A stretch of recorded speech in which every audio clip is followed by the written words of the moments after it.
कुछ ऐसे एनिमे जो कि इतने ज्यादा डिस्टर्बिंग थे कि उसे कुछ दुनिया के देशों ने बैंड कर दिया। एनिमे की दुनिया में हर तरह की कहानियां होती है, लेकिन कुछ ऐसे भी शोज बने हैं जो सिर्फ इंटरटेनमेंट नहीं बल्कि नाइटमेयर्स बन के आए हैं। क्या आपने कभी सोचा है कि एक एनिमे इतना डेंजरस भी हो सकता है कि गवर्नमेंट उसे बैंड कर दे? आज हम बात करेंगे 5 ऐसे डार्क एनिमेस की जो इतने ज्यादा डिस्टर्बिंग है कि उन्हें ऑफिशियली बैंड कर दिया गया है। और अगर आप वीक हार्टेड हैं तो वीडियो अभी ही छोड़ दीजिए। तो बिना टाइम वेस्ट किए चलिए शुरू करते हैं। आगे बढ़ने से पहले आप सभी से एक छोटी सी रिक्वेस्ट है, चैनल को सब्सक्राइब कर देना, क्योंकि अगर आप भी लोग छोटे यूट्यूबर्स को सपोर्ट नहीं करोगे तो फिर हम लोग कैसे वीडियोस बनाएंगे। इसलिए जल्दी से चैनल को सब्सक्राइब कर देना और जल्दी ही हमारे 1000 सब्सक्राइबर्स हो जाएंगे। फिर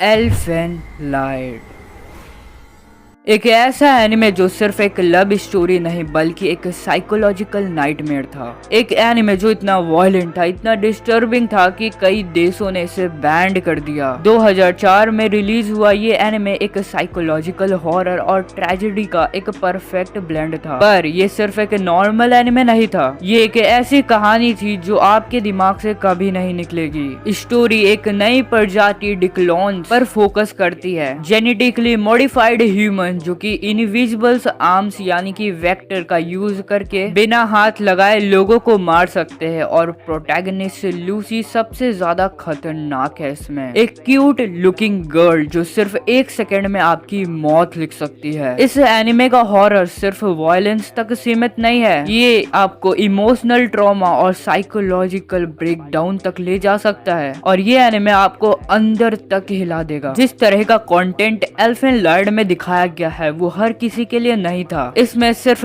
ब्रूटल किलिंग्स ही नहीं बल्कि डिस्टर्बिंग थीम जैसे कि चाइल्ड अब्यूज, साइकोलॉजिकल ट्रॉमा और ह्यूमैनिटी का एक डार्क साइड को एक्सप्लोर किया गया है। जर्मनी और चाइना जैसे देशों ने इसे कम्प्लीटली बैन कर दिया। जर्मनी का ये रीजन था कि इसमें एक्सेसिव वायलेंस और एक्सट्रीम न्यूडिटी को दिखाया गया है जो कि सेंसरशिप लॉ के खिलाफ था। चाइना ने भी इस एनिमे को बैन किया क्योंकि यूथ के मेंटल हेल्थ के लिए हार्मफुल माना गया। अगर आपने ये एनिमे देखा है तो आप भी मानेंगे ये किसी भी नॉर्मल एनिमे से काफी ज्यादा डिस्टर्बिंग है। अगर आपको डार्क एनिमे से पसंद है तो ये एनिमे आपको सिर्फ एंटरटेनमेंट नहीं देगा बल्कि आपको अंदर तक दुख और दर्द का एहसास करा सकेगा। लेकिन एक वार्निंग, इस एनिमे को देखने के बाद आप फिर कभी वैसे नहीं रहेंगे जैसे पहले थे।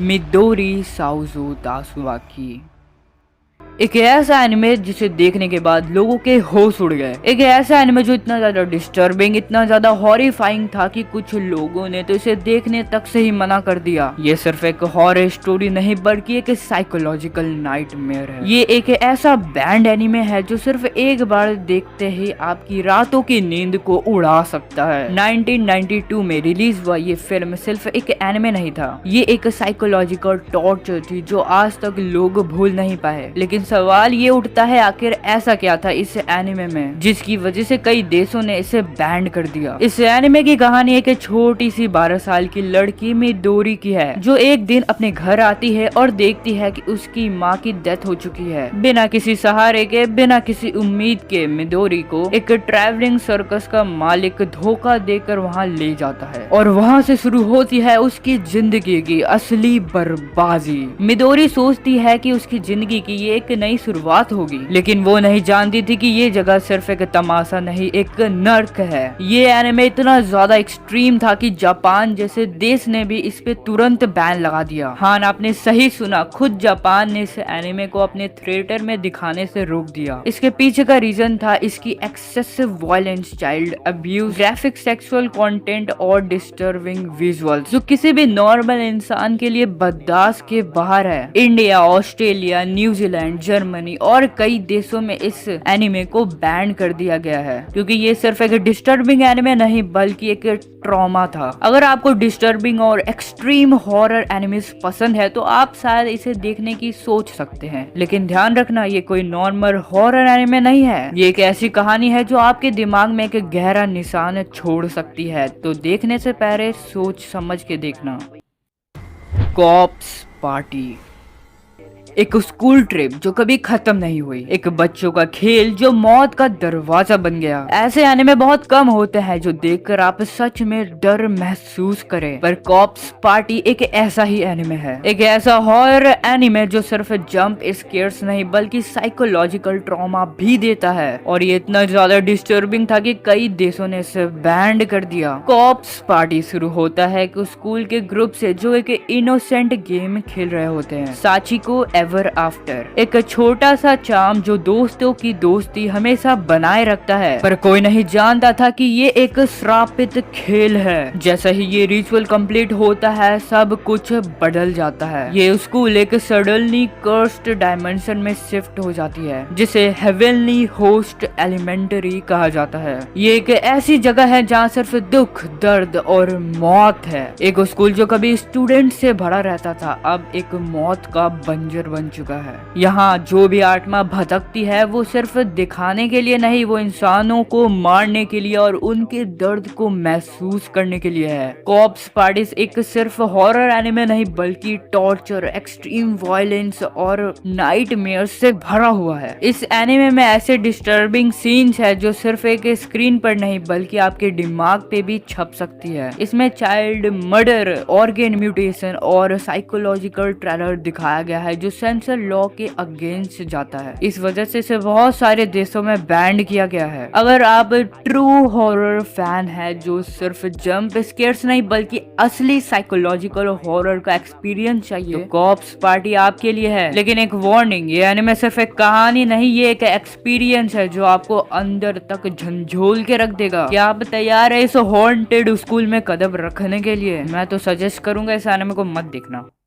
ब्लड सी, एक ऐसी जगह जहां हर रात मौत का खेल शुरू होता है। एक ऐसा एनिमे जो सिर्फ ब्लड और हॉरर का कॉम्बिनेशन नहीं बल्कि एक प्योर नाइटमेयर है। क्या होता है जब एक छोटी सी टाउन में खून का अफरा तफरी मच जाता है, जब एक लड़की जो हमेशा सच्चाई और जस्टिस के लिए लड़ती थी वो एक ब्लडी किलिंग मशीन बन जाती है। एक ऐसा एनिमे जो इतना ज्यादा डिस्टर्बिंग था कि कई देशों ने इसे बैन कर दिया। ब्लड सी शुरू होता है एक छोटी सी टाउन में जहाँ एक नॉर्मल सी लड़की साया किसारागी रहती थी। वो एक नॉर्मल स्कूल गर्ल थी। वो दिन में पढ़ाई करती थी और रात को मॉन्स्टर जैसे क्रिएचर से लड़ती थी जिसे उनके वर्ल्ड में एल्डर बैरेंस कहा जाता था। लेकिन ये सिर्फ एक नॉर्मल वेम्पायर एनिमे नहीं है, ये एक माइंड ब्रेकिंग हॉरर स्टोरी है जो धीरे धीरे अपनी असली सच्चाई को दिखाता है। ब्लडी सी सिर्फ एक एनिमे नहीं है, ये पूरा ही वॉयलेंस से भरा हुआ है। इसमें सिर्फ मॉन्स्टर ही नहीं बल्कि ह्यूमंस का भी ब्रूटल टॉर्चर और एग्जीक्यूशन दिखाया गया है। एक एपिसोड में तो एक इनोसेंट बच्ची को आधा काट के सड़क पर फेंक दिया जाता है और एक और सीन में तो भाई लोगों को वायर से क्रश कर दिया जाता है।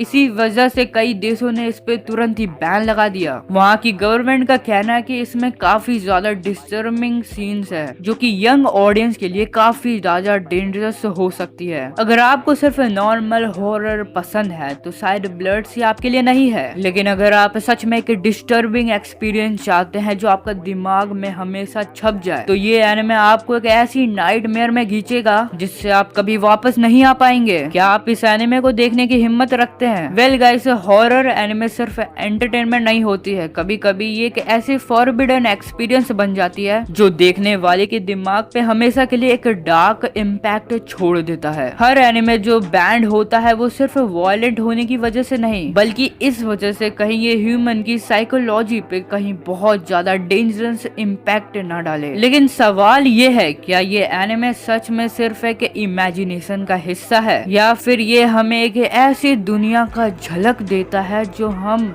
देखना नहीं चाहते? अगर आपके अंदर भी इतनी हिम्मत है कि आप ये श्रापित एनिमेस को देख सके तो आपको तैयार रहना होगा एक ऐसे एक्सपीरियंस के लिए जो आपको शायद रात भर सोने ना दे। वेल गाइस, वीडियो में अगर इतना ही आगे बढ़ चुके हो तो भाई चैनल को सब्सक्राइब और वीडियो को लाइक कर देना याद से, वरना रात को कोई भूत तुम्हें ना उठा के ले जाए।